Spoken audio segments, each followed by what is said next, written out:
So guys, this is a gigabyte graphic card AORUS GeForce RTX 3080 Ti Master 12G. So let's check the deep specification of this graphic card.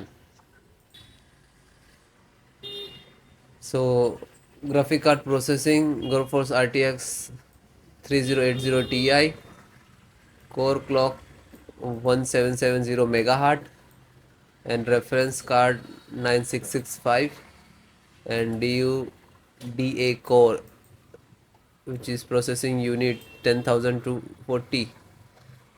Your graphic card clock speed 19,000 megahertz, 12 GB this graphic card, and type of graphic card which is GDDR6X, and this is bus speed, which is your graphic card to transfer data to VRAM, and this is your graphic card speed 912 GB per second.